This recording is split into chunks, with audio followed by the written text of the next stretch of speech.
Hoje vamos falar sobre a importância da paz na vida.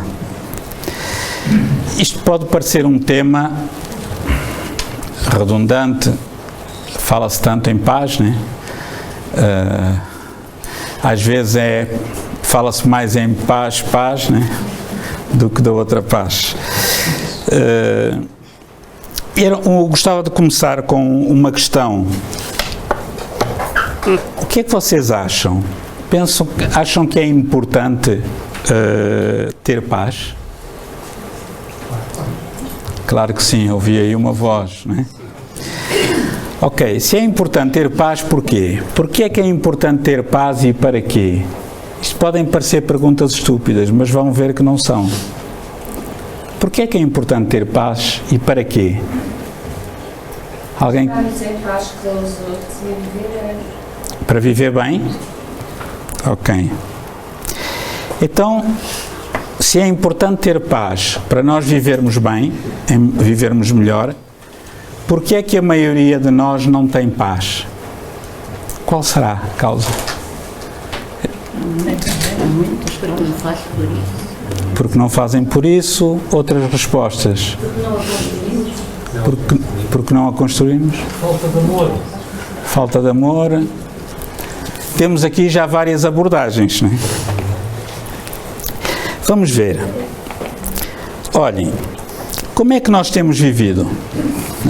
Estes dois vinham para a palestra, já não vão chegar a tempo. Não é? A nossa vida tem sido uma luta constante, não é? Depois nós, lutas de grupos também, para além das lutas pessoais, não é?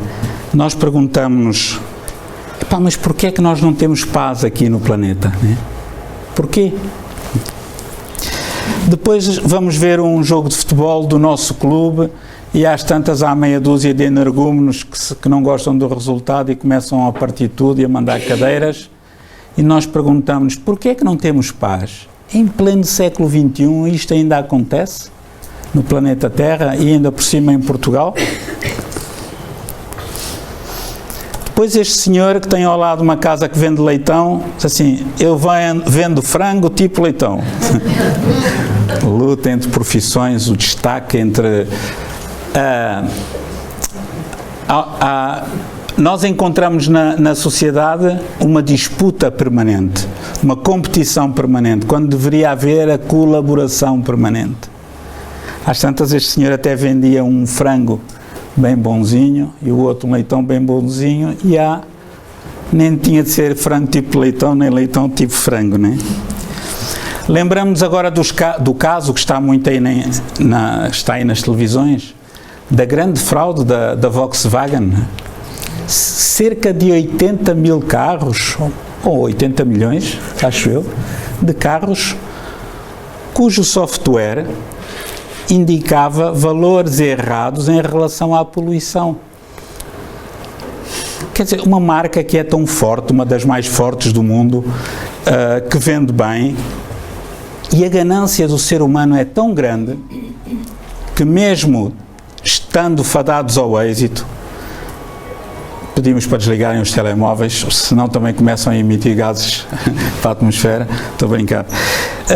Nós questionamos que necessidade tem uma marca tão potente no mundo de enganar as pessoas, né? E a gente pergunta, porquê é que não há paz no mundo, né? Reparem, enquanto nós temos aqui a VMER, a Viatura Médica de Emergência e Reanimação, acho que é assim que se chama, que custa à volta de 90 mil contos, o equipamento todo que tem em termos de contos, 450 mil euros, né? Os nossos irmãos em África têm uma VMER deste género, né? São povos que vivem com quase nada. E, no entanto, continuam as lutas, continuam as guerras, né? Entre pessoas, entre países. Às vezes pergunta-se porquê? Países que às vezes não têm nada. Lutas entre países. É tão estúpido haver guerras, lutas entre países num planeta que está a rolar a 107 mil km/h à volta do Sol, como estúpido seria as pessoas que viajam num avião na fila G começarem a luta com os que viajam no mesmo avião na fila A, ou na fila B ou na fila C, só porque preferem o lugar uns dos outros, etc. Dir-se-ia que as pessoas não estariam a ser inteligentes, estariam a pôr em perigo a própria viagem e o avião, não é? É o que nós estamos a fazer com o nosso planeta Terra. Este é um mapa, foi retirado há pouco tempo de um site que é o globalincidentmap.com. Estes pontinhos todos são locais no planeta onde existem conflitos com armas.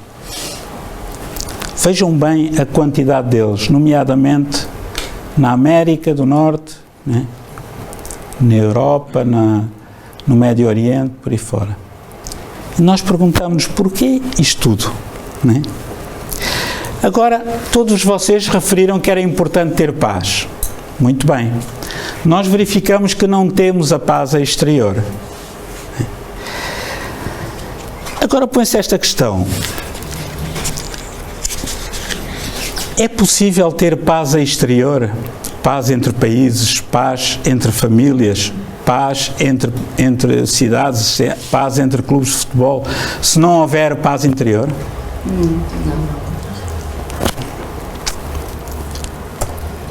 É esta a tal zona perigosa, né? Porque é que nós não temos essa paz exterior? Porque não temos a paz interior. E porque é que nós não temos a paz interior, né? É outra questão que se coloca, né? Porque nós temos uma cultura de guerra, nós temos hábitos de guerra. Desde pequeninos nós fomos formatados pela sociedade, inconscientemente, para matar. O pai, a mãe que está com um filhote, são raros os que não fazem isso. E se aparecer uma aranha, cuidado filho, deixa estar que eu mato.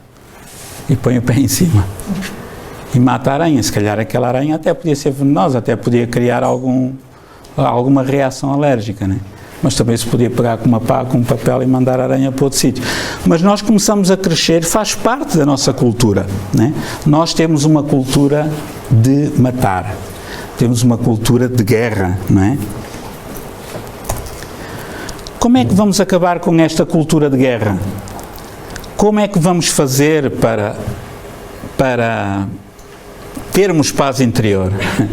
Às vezes estamos no trânsito, né, a orar, etc., e depois basta uma buzina dela, um indivíduo mais lento, e a gente sai logo da esfera da oração para a esfera da aberração, né, verbal, né? A resposta, como é que vamos mudar, é criando uma cultura de paz. Porque enquanto uns estão de costas, as novas gerações já trazem uma ânsia de paz, trazem uma ânsia de mudança. Muitas vezes dizemos, quantas pessoas nós ouvimos a dizer, eu não tenho paz em minha casa por causa do meu marido. Ele é um monstro, ele faz-me isto, aquilo, aquilo outro. Eu não tenho paz em casa por causa da minha mulher. Eu não sei o que é que hei de fazer mais para aturar, né? Outros dizem, eu não tenho paz por causa dos meus vizinhos. Eu não tenho paz por causa dos meus filhos, né? Outros ainda dizem assim, eu não ando bem, eu preciso de ajuda dos espíritos. Ok, então porquê? Por causa do meu patrão. Eu não tenho paz, o meu patrão é terrível. Aquele homem é louco, é alucinado. Outros dizem, eu não ando bem. Há tempos um amigo me dizia, tenho lá um colega de trabalho, faz-me a vida negra. A sério? Será que é negra? Até nestas metáforas nós somos racistas.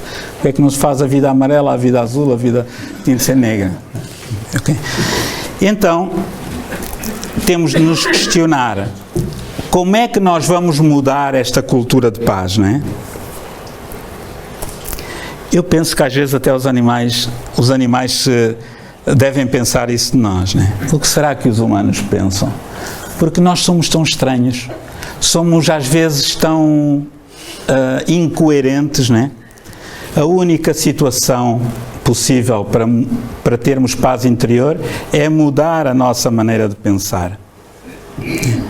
Há pessoas que dizem assim, eu não tenho paz porque eu estou desempregado. É uma situação social difícil, terrível. Mas será que é facto fundamental para não se ter paz interior? Outros dizem que eu não tenho paz porque eu ganho muito pouco, tenho pouco dinheiro. O dinheiro de facto não chega até ao fim do mês, mas é importante isso para não ter paz? E há pessoas que dizem, eu não tenho paz por causa dos espíritos que me atormentam. Mas será que é mesmo assim? Reparem, vamos voltar ao bocado atrás. Quando nós começamos com aquelas justificações, eu não tenho paz por causa do meu marido, eu não tenho paz por causa da minha mulher, eu não tenho paz por causa do meu vizinho, por causa do patrão, por causa do colega e por aí fora, né? E se nós fizermos o raciocínio ao contrário? Né? O Freud chamava isto o transfer. É um processo de transferência. Nós transferimos para os outros os sentimentos e os estados de alma que temos. Então, se eu estou frustrado com a minha mulher, eu digo-lhe assim, eu não sou feliz por causa dela. Se uma mulher está frustrada com o marido, diz assim, eu não sou feliz por causa dele. Eu não me dou bem com o patrão, e eu digo assim, pá, o meu emprego é horrível, o meu trabalho é horrível, por causa daquele desgraçado que me faz a vida negra. E nós estamos equivocados, porque a doutrina espírita diz-nos precisamente o contrário. Eu posso ser feliz, sendo a minha mulher muito difícil de aturar, sendo o meu marido uma pestezinha, sendo o meu patrão um burocrata que não percebe nada da vida e que só é tão pobre, só tem dinheiro, ou tendo um colega terrível que é muito invejoso e que nos dificulta a vida. Porque a paz que nós temos não deriva das atitudes dos outros. Deriva da maneira como nós vemos as atitudes dos outros. Mas já lá vamos chegar.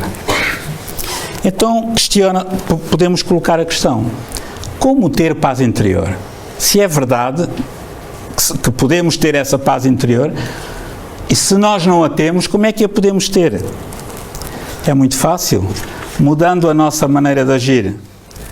Temos aqui a nossa Amélia, que hoje não está cá, por motivos de ordem pessoal, ali no voluntariado do hospital.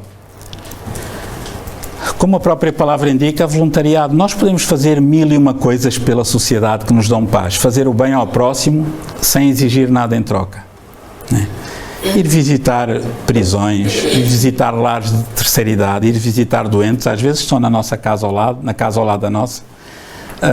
Fazer voluntariado no hospital, onde quer que queiramos, porque nem toda a gente tem de ir para um lado, nem toda a gente tem de ir para o outro, cada um deve fazer voluntariado onde se sentir melhor e aquilo que for mais útil para ele. Nós passamos a ter paz quando começarmos a dar o exemplo, porque estes pequerruchos que vivem nas nossas casas começam desde pequeninos a ouvir o pai a dizer à mãe e a mãe a dizer ao pai, pois é, maldita a hora que eu me casei contigo, deste cabo da minha vida. Quando eu é que dei cabo da minha vida ao casar com aquela pessoa, né? Supostamente, porque nos momentos bons a gente já não diz isso, né?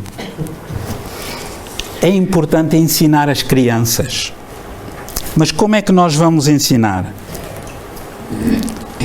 Se eles já trazem um software de fábrica um bocadinho mais avançado que o nosso, se eles trazem as nossas crianças são adultos, são espíritos já idosos, já com muitas reencarnações.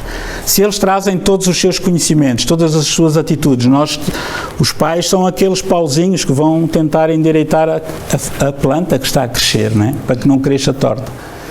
Como é que nós vamos fazer isso só falando?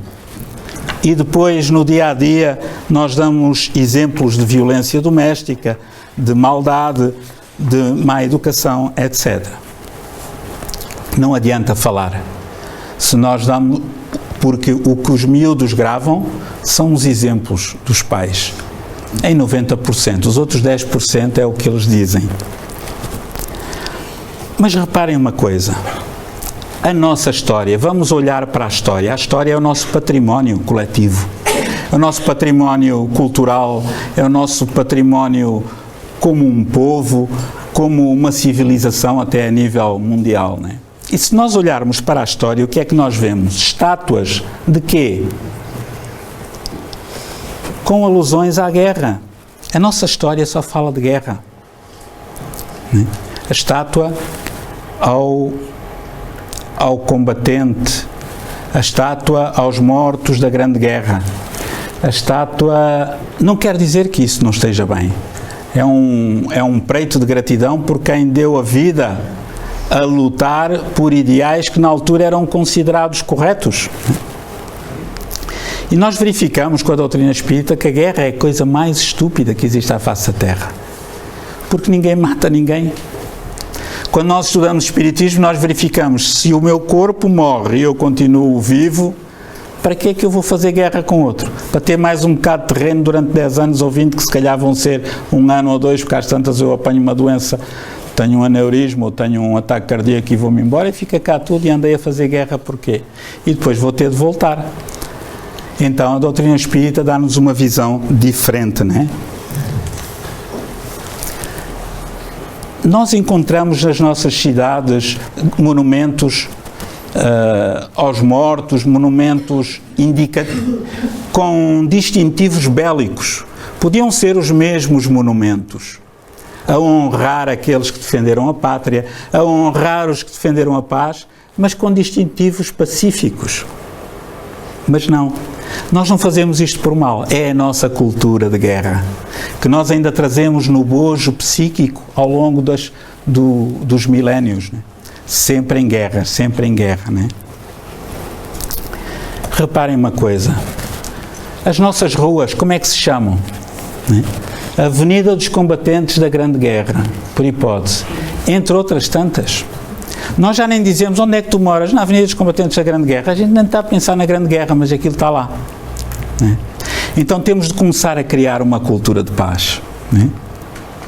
Vamos começar a criar, se calhar, a avenida da altura em que terminou a guerra, da Avenida do Armistício, da Avenida da Paz. Já há, aqui em Portugal já há, aqui nas Caldas já temos a Rua da Paz, a Rua da Esperança e a Rua da Caridade, né? Pelo menos essas três, assim. Mas reparem, porque é que existe a Avenida dos Combatentes da Grande Guerra e não existe a Avenida das Mães Incógnitas que dão tudo por tudo para criar os seus filhos? Porque é a nossa cultura de guerra, não é por mal. É o nosso património cultural a vir ao de cima. Nós ainda sentimos necessidade de homenagear o guerreiro, tal como no tempo em que andávamos no tempo dos visigodos e antes e depois, etc., né? Nas conquistas, nas cruzadas e por aí fora. Em pleno século XXI, Benfica ataca Bacali, Dragão à prova de bala, capas de jornal, num país supostamente civilizado, do primeiro mundo, um condomínio de luxo, no planeta que se chama Europa. Portugal faz parte desse condomínio de luxo. Era suposto as pessoas que vivem neste condomínio de luxo fossem pacíficas. Mas não. Porquê é que os jornais são assim? Esta linguagem agressiva, né? A linguagem de guerra. Benfica ataca Bacali. Não atacou nada. Ele foi contratá-lo. Não aparece Benfica contrata Bacali. Ou tenta contratar, né? Dragão à prova de bala, né? Assim. Entre muitos outros títulos bem piores que nós encontramos. E há aí, então, um jornal diário, que eu não vou dizer o nome para não fazer publicidade, que aquilo pelo menos um crime por página traz. Acho que só não traz crimes na página das mulheres jeitosas. Agora vamos nos questionar uma coisa. Por que é que existem esses tipos de jornais? Por que é que existe este tipo de linguagem nos jornais esportivos? Por que é que existem esse tipo de jornais com crimes em todas as páginas? Será porque os editores querem que assim seja? Não. É porque nós, os leitores, queremos que assim seja. Eles só lá põem aquilo que nós queremos ler. E se o jornal não tiver crimes, a gente não compra. Vai comprar um outro que tenha crimes. Temos de começar a selecionar. Olha, não tem um jornal? Tenho este. Não, este não é um jornal, este é um relatório de crimes. Tem assim um jornal mais cultural, onde se possa ler notícias? Não tem. Sabe, os clientes gostam deste, é a resposta que me dão em todos os cafés. Quando nós deixarmos de ver determinadas televisões com um caráter apenas sensacionalista, deixam de ter clientela. Ao deixar de ter clientela, deixam de ter publicidade. Ao deixar de ter publicidade, o que é que acontece? Ou desaparecem ou mudam de linha editorial. Então a responsabilidade pela linguagem é de quem? É nossa. Somos nós que consumimos, não é? Nós gostamos desta linguagem violenta. Os hábitos que nós temos, não é? Os nossos hobbies, os passatempos. Desde pequenos, todos os nossos passatempos são de guerra. Os nossos irmãos americanos, nos Estados Unidos da América, aos fins de semana vão para determinados campos, alugados, empresas, onde vão disparar canhões há 100, 200 anos, que foram reabilitados. Senhoras com 80, 90 anos ali a disparar aquelas metralhadoras do tipo como o Rambo e o Schwarzenegger aparecem lá nos filmes. E passam ali um fim de semana espetacular, porque aquilo é autorizado, com licença, com critérios de segurança. Miúdos com 6, 7 anos a disparar metralhadoras e pistolas adequadas ao seu corpo físico. E passam um domingo espetacular. Foi para libertar o stress. Atenção. Outra coisa que está muito na moda aqui, por exemplo, o paintball, até é engraçado, uma pessoa vai para o meio do monte, anda ali no meio da natureza, mas a disparar bolas de tinta uns para os outros. Olha, matei-te, pimba, sai. E ganha quem chegar ao fim. Esta é a nossa cultura em pleno século XXI. Não temos uma cultura de paz. Será que nós não nos conseguimos divertir sem ser com tradições guerreiras? É normal, de certeza que a maior parte das pessoas que vão fazer esse tipo de passatempos até nem são más por dentro, não são violentas, mas nós estamos a fazer um apelo àquele nosso passado mais belicoso que ainda jaz lá nas profundezas, né? Então nós concluímos uma coisa, amigos. Temos aqui o exemplo de Gandhi. Afinal, nós não temos a paz interior, porquê? Porque não queremos. O Gandhi era uma figura notável, um espírito nobre. Quem não viu o filme dele, aconselho vivamente a ver. Eu tenho vontade de o rever. São 3 horas e meia de filme que vale a pena ver. E há um dos episódios da vida de Gandhi fabuloso, entre muitos outros, em que ele estava na África do Sul, com aquela cor, de indiano, jovem advogado, e no tempo do apartheid, em que era brancos de um lado e pretos do outro, e os mulatos passavam a fazer parte dos pretos, portanto, havia passeios para brancos e havia passeios para pretos. E cafés. E o Gandhi, o jovem advogado, ia no passeio que lhe dava mais jeito para ir para o seu trabalho. E o polícia interpelou e disse: olha, desculpe senhor, não pode passar aqui. Então, mas porquê eu vou para o meu trabalho? Não, o seu passeio é daquele lado, que é dos negros. Disse: olha, mas eu não concordo com isso. Eu sou um ser humano como o senhor. Sim, mas esta é a nossa lei, eu tenho de fazer cumprir a lei. E o polícia estava a cumprir a lei dele. Perdão, estava a fazer o trabalho dele, a cumprir a lei do país. E o Gandhi disse-lhe: sabe, o senhor tem razão, o senhor está a cumprir o seu trabalho. As leis são para cumprir, mas a minha consciência diz-me que as leis injustas não devem ser cumpridas.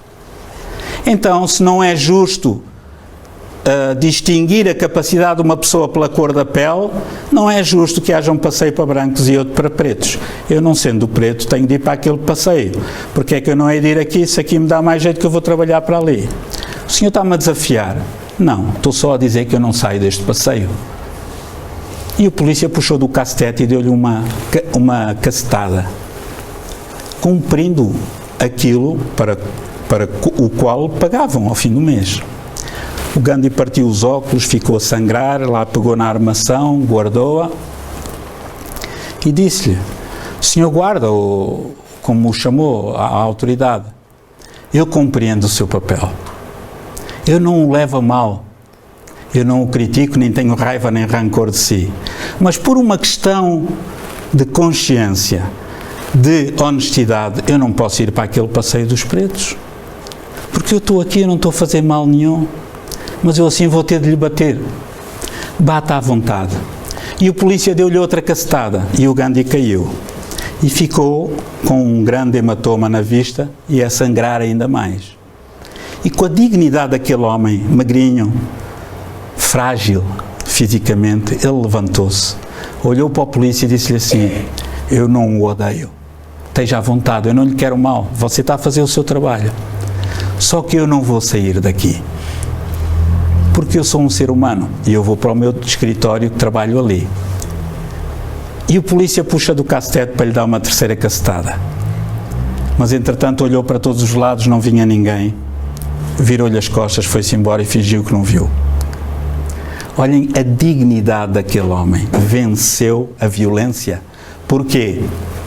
Porque o Gandhi tinha a paz dentro dele e nem a violência do outro lhe fez alterar o seu estado de alma em relação ao indivíduo. Então, amigos, o que é que nós temos de mudar? A nossa maneira de falar, a nossa maneira de agir, a nossa maneira de pensar. Mas, para fazer isto tudo, temos de começar primeiro por uma coisa, a nossa maneira de sentir. Primeiro eu tenho de estar atento, o que é que eu sinto, quais são os meus sentimentos. Depois de eu analisar bem os sentimentos, eu vou ter atenção aos pensamentos. Depois de ter atenção aos pensamentos, vou ter atenção às minhas atitudes, né? E só mudando os sentimentos é que nós mudamos o rumo da nossa vida. Nós temos o livre-arbítrio, somos espíritos imortais. A cada dia estamos a dar uma pincelada nova, tal como a imagem sugere, na nossa vida. Estamos a criar um novo caminho para a direita, para a esquerda ou em frente. De acordo com os nossos sentimentos, com os nossos pensamentos e com as nossas atitudes, né? Agora, vamos voltar àquelas questões de há bocado. O marido, a mulher, o vizinho, o patrão, o colega, todos aqueles problemas que me incomodam. Vamos pensar nos nossos problemas, cada um. Cada um de nós vai pensar nos nossos problemas. O problema que eu tenho, aquela mulher chata que eu tenho lá em casa, aquele marido, aquele sogro, aquele genro, por aí fora. No trabalho. Vamos pensar. Será que esses problemas são mesmo importantes? É óbvio que a primeira resposta que nós vamos dizer é, claro que são. Este problema do meu patrão atormenta-me há anos. Não, desgraçado, quer que eu me despeça, eu não me despeço. Se calhar até nem quer. Se calhar tem mau feitio, se calhar a mulher até lhe bate em casa. A gente não sabe o que vai no íntimo de cada um. E depois ele descarrega nos empregados. Será que os nossos problemas são muito importantes para nós? Allan Kardec, quando era em 1857, reparem, não era agora, em 2015, em 1857, há 158 anos, Allan Kardec foi barbaramente perseguido por ter tido a ousadia de apresentar a doutrina espírita. E ele dizia, quando se sentia perseguido, deprimido, triste, sem saída, ele imaginava-se a volitar no espaço e a olhar para o planeta Terra e depois procurava o problema dele. Pá, não o consigo. Visto do espaço, o meu problema é tão insignificante que eu nem o vejo. E aprendeu a desdramatizar os problemas, tal como nos aconselha o espírito Poeta Alegre, numa das suas histórias, que está no Histórias que os Espíritos Contaram, no volume 2. Desdramatizar, desdramatizar, porque tudo ou de tudo nós fazemos um drama. Se é uma dor de dentes é um drama, se é isto é um drama, se é aquilo é um drama, tudo é um drama. Porque nós somos queixinhas profissionais, não aprendemos a viver com pouco. Agora, o que me incomoda é importante e a resposta que a doutrina espírita nos dá é esta. Sim, se tu quiseres que seja importante. Depende de ti. Pá, mas eu tenho um problema grave em casa. Eu não consigo aturar o meu marido. Se tu quiseres pensar assim, não vais conseguir aturar. Mas ele é intratável. Das duas uma, ou tu estás a ver mal as coisas, ou Deus equivocou-se, porque Deus, se Deus criou condições para que te juntasses com esse marido, com essa mulher, é porque vocês têm condições para se... Mas ele não me ouve. Não interessa. Ouça você. São situações que nos fazem pensar assim, não? As pessoas depois respondem assim, não, mas eu não sou santo. Ninguém é na Terra. Os santos não vivem aqui neste planeta. Vivem em planetas mais evoluídos. Somos todos espíritos infantis, do ponto de vista espiritual, a caminho de um mundo melhor. Uns vão evoluir mais depressa do que outros, de acordo com a vontade, o livre-arbítrio de cada um. O que me incomoda é importante, se eu quiser. Mas se eu não quiser, não é importante. Há tempos apareceu uma senhora no atendimento. Ela vinha da margem sul do Tejo. E como tinha visto um tal José Lucas na televisão, porque hoje em dia qualquer porcaria vai à televisão, não é?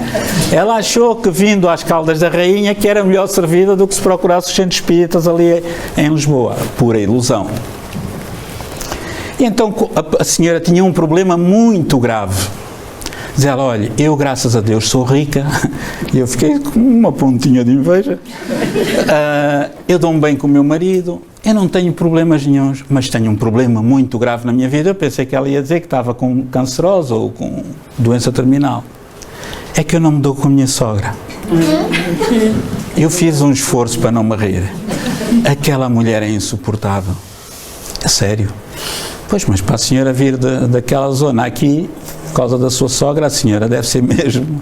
E comecei a dizer que sim, a dizer à mãe com ela, e comecei a ganhar a confiança. Até que eu cheguei a uma altura que disse assim, bem, está na hora de dar a estocada final. Disse assim, espera aí, a senhora não gosta da sua sogra? Não, a mulher é horrível, está sempre a meter na nossa vida. Está sempre a meter entre mim e o meu marido. Pois é. E o que é que a senhora faz nessas alturas? Comigo, quem dá, leva. Pego no telefone, digo-lhe logo, olha, você é isto, aquilo, outro. Anda, ela já não me fala.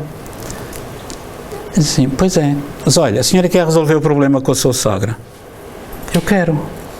Mas é possível os espíritos ajudar? Não vamos meter os espíritos ao barulho. A senhora resolve já, daqui a 1 minuto, já está resolvido. Ela não acreditou. Sim, ok, olha, basta a senhora mudar o seu pensamento. A senhora não gosta da sua sogra? Eu não, odeio aquela mulher. Mas vive com ela? Não, graças a Deus. Só uma vez por semana é que eu vou visitá-la por respeito ao meu marido. Então, mulher, dê graças a Deus. Você tem saúde, é rica, tem um marido que gosta de si, você gosta dele. Seja feliz e esqueça-se da sogra. Você não está casada com a sogra.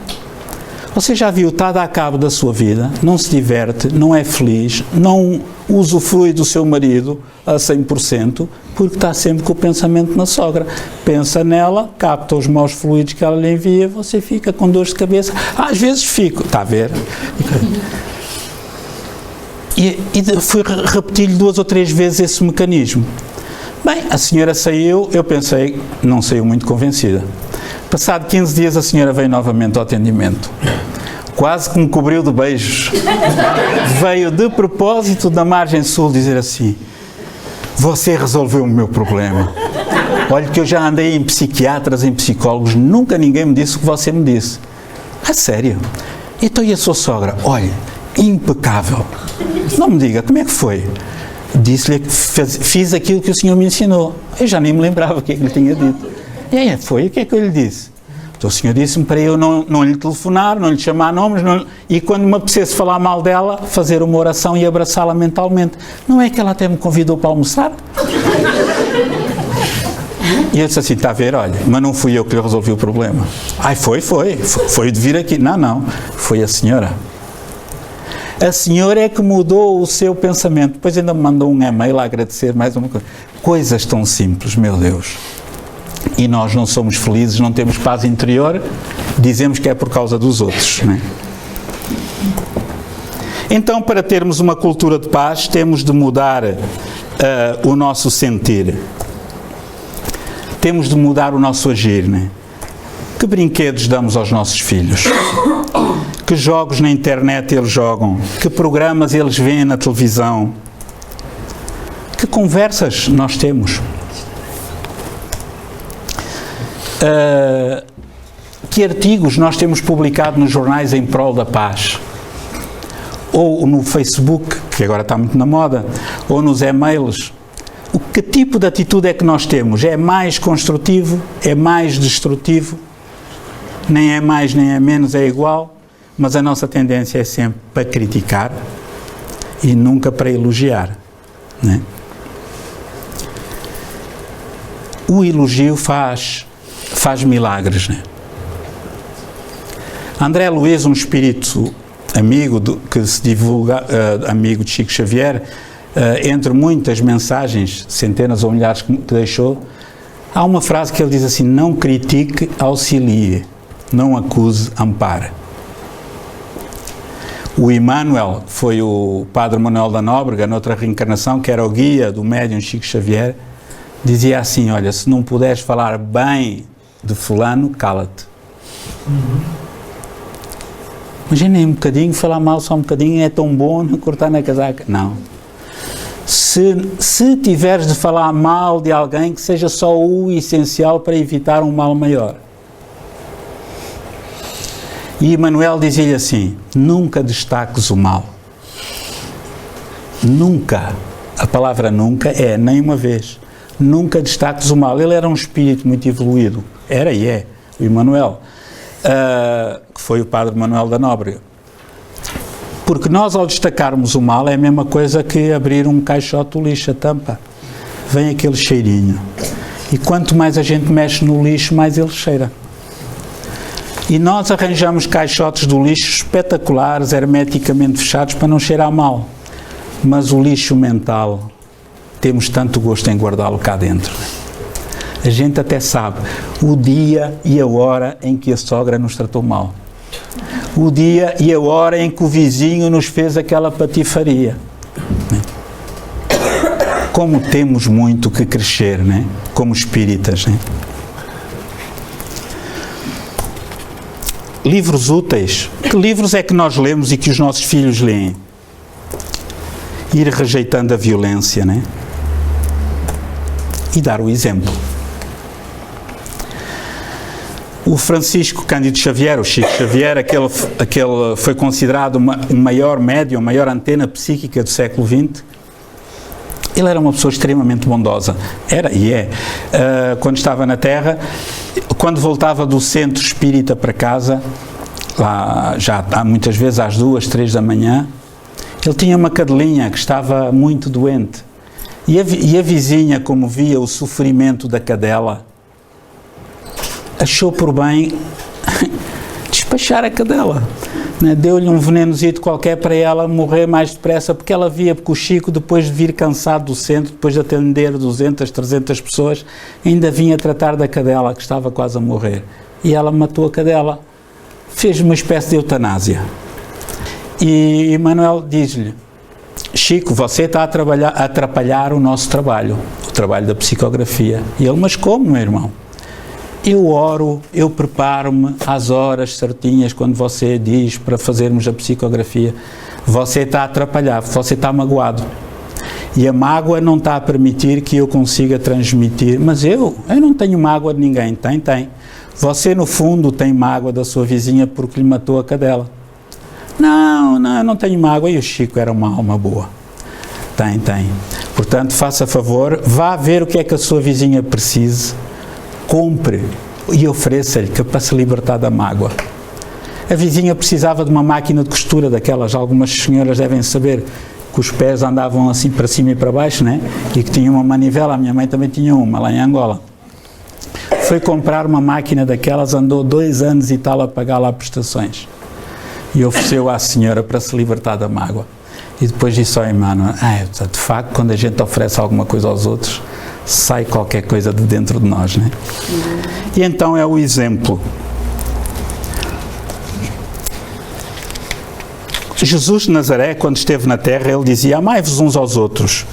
E o Espírito de verdade, um conjunto de espíritos superiores que em nome de Jesus trouxeram a doutrina espírita Eles, como eram espíritos muito evoluídos, quando se manifestavam, assinavam o espírito de verdade e não da verdade. Ele dizia: espíritas, amai-vos, espíritas, instruí-vos, pondo como primeiro conselho o amor entre as pessoas. Mas como fazer esta cultura de paz, meu Deus? Há mais de 2000 anos que andamos com uma cultura de guerra. Temos de mudar pensando em paz. Pensar bem dos outros, pensar bem das situações. Quando alguma coisa acontece na nossa vida, quase sempre, 99,9%, nós pensamos mal de alguém ou de outra situação.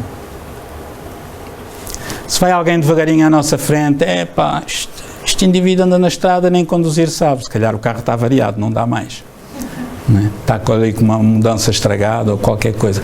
Já estamos a pensar mal de alguém. Não é?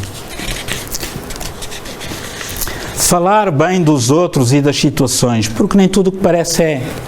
Diz: olha, aquele cavaleiro tem cara de cavalo. Não é nada, é uma ilusão de ótica. Não é? Falando com paz. Não é? Temos de estar atentos, porque os nossos sentidos enganam-nos muito. Não podemos ser como os pombos, não é? Agir com paz, não é? Nós fazemos muito como os pombos e como as gaivotas. Na primeira oportunidade elas fazem sem querer, mas a gente faz de propósito. Na primeira oportunidade mandamos porcaria para cima dos outros, não é? Passa a expressão. Porcaria verbal, porcaria mental, sentimentos, pensamentos negativos, quando não é fisicamente. Então, companheiros, tal como os militares aqui no Iraque, que estratégia nós temos de seguir para ter paz interior? Nós temos uma estratégia de guerra neste momento, não é? Uma estratégia contra os infiéis, que são aqueles que não pensam como nós, uns contra os outros, e só por dois motivos: é por tudo e por nada. Até quando nós vamos continuar assim? Quando é que nós vamos investir na paz? A paz interior. A paz que não depende do que ela pensa de mim. Assim, que grande seca que o Lucas está a pregar. Não interessa, mas está a ser com amor, com boa vontade. O problema é dela. Se não está a gostar, pode ir embora, pode levantar o bilhete. Estou a brincar contigo. Nós não pagamos bilhete. Nós preocupamos-nos tanto com o que os outros dizem, com o que os outros pensam. Às vezes há pessoas que até nos exigem que nos retratemos publicamente. Às vezes no jornal: eu só te perdoo se disseres que foi tudo mentira. Uma pessoa pacífica faz isso. Coitado. Ainda é tão agressivo que ainda tem necessidade disso. É hora de mudar de estratégia. Mas para mudarmos de estratégia temos de ter um rumo. E para ter um rumo é preciso saber qual é. E quando nós andamos perdidos no mar, o que é que vemos? Alto lá, está ali um farol. Se está ali um farol, ali é costa, para ali não podemos ir, senão batemos nas rochas, temos de ir para o rumo oposto, não é? E então temos um ponto de referência. Vocês já repararam que nós andamos tão perdidos, sem rumo, sem norte, há mais de 2000 anos, que, mesmo sendo espíritos já velhos, já com experiência, ainda precisamos de manuais, olhem, para perder peso, manual para fazer um bom currículo, para perder a timidez, para fazer jornalismo, para estudar. Há manuais para tudo. E a gente compra. Espetacular, não é? Jesus dizia há mais de 2000 anos: faz ao próximo o que gostarias que te fizessem a ti, não faças aos outros o que não querias que te fizessem a ti. A gente esquece. Depois andamos mal da cabeça. Vamos ao psiquiatra, ao psicólogo, pagamos 50, 80, 100, 120, 140 euros e o psiquiatra diz assim: vá fazer voluntariado, tente ser tolerante, tal e qual que Jesus disse. Só que Jesus não cobrou, agora os psiquiatras e os psicólogos cobram. E nós ficamos todos contentes, porque quando se paga é bom, quando é de graça não presta. Será que existe um manual para a paz? Há manuais para tudo. Manual para o êxito, conhecem algum?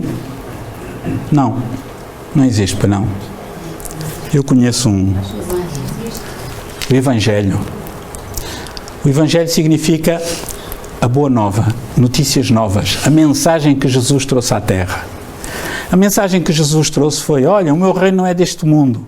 Veio depois explicar melhor com o advento do Espiritismo. A vida real é a vida no mundo espiritual. Nós estamos aqui temporariamente de passagem.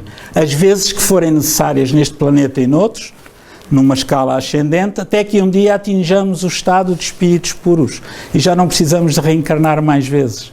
Vale a pena, não é? Era esta a mensagem que Jesus trazia. Mas há mesmo um manual prático do espírita, do engenheiro Ney Prieto Pérez, da editora Pensamento. Podem encontrar nas livrarias aí à venda. Alguns, penso que a Federação Espírita Portuguesa também tem à venda. Este livro é muito bom. Espiritismo, Caminho para a Paz. Então, o que nós aprendemos com a doutrina espírita, para terminar, é que quem tem paz no coração não se irrita. Vocês devem estar a pensar assim: mas será mesmo verdade? É. Se eu estiver em paz, eu não me vou irritar, nem que o Porto ganhe o campeonato. Eu que sou Benfica antes de nascer, benfiquista. Estou a brincar. Quem tem paz no coração não se magoa. E nós temos um outro ditado, foi assim que nós nascemos: quem não se sente não é filho de boa gente. É mentira. Isso é o orgulho a falar mais alto. O poeta Alegre, o autor daqueles livros de história que os espíritos contaram, uma altura eu estava triste.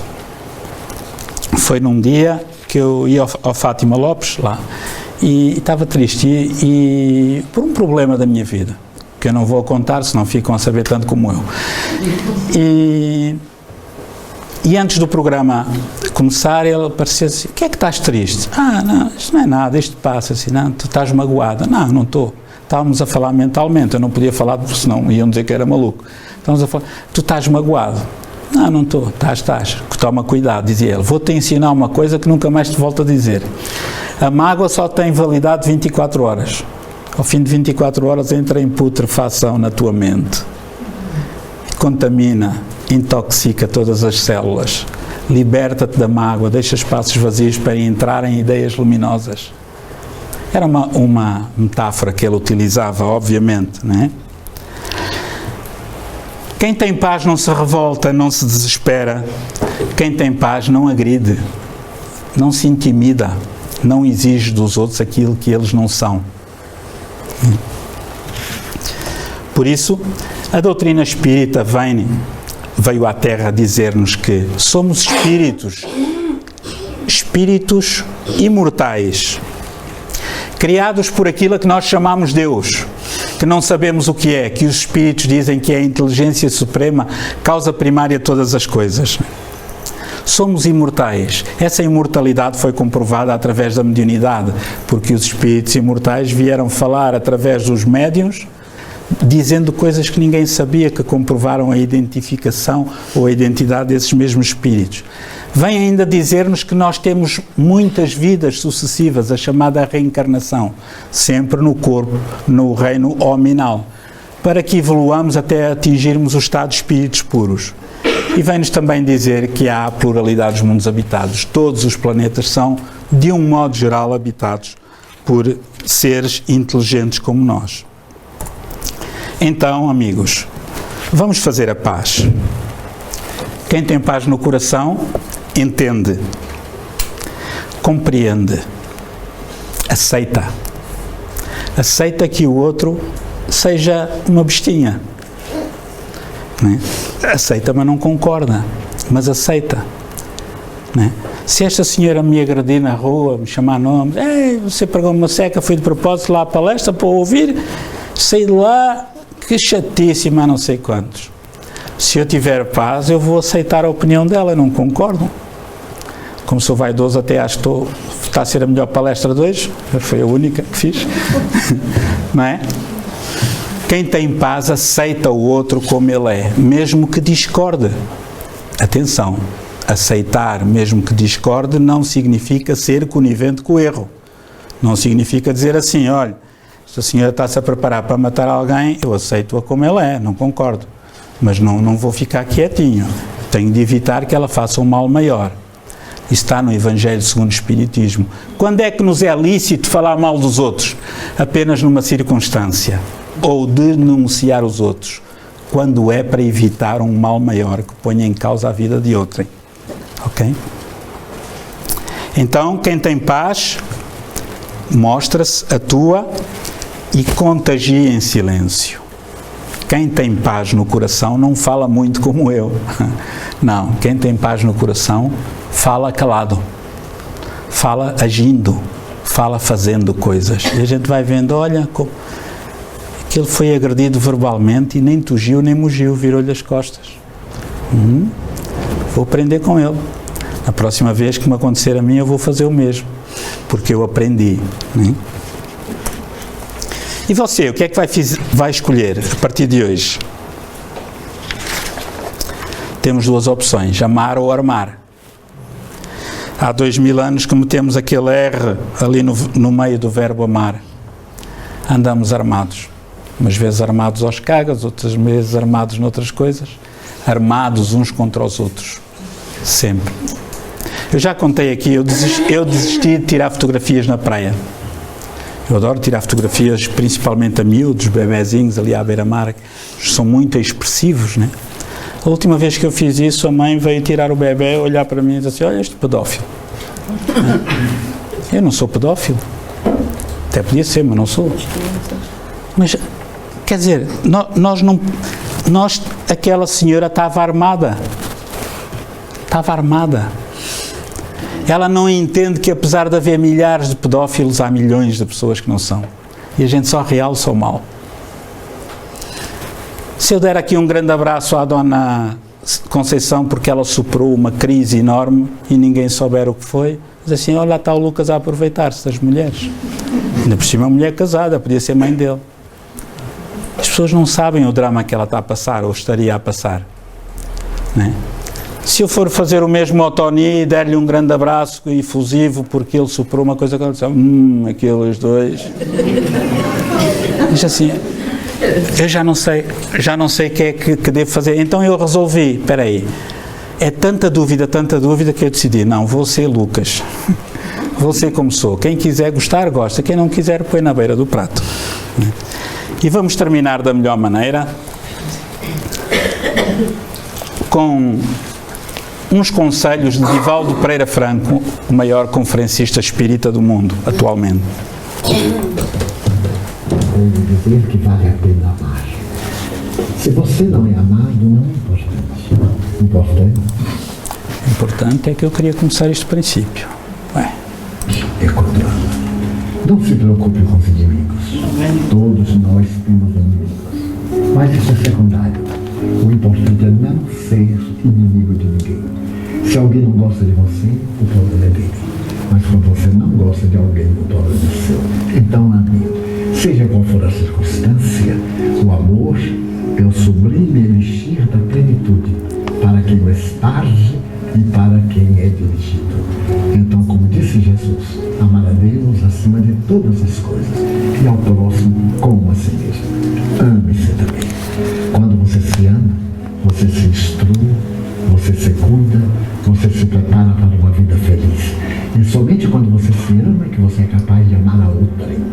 Porque amando-se, você pode perceber as dificuldades que existem para o indivíduo abandonar as suas imperfeições, as suas mazelas.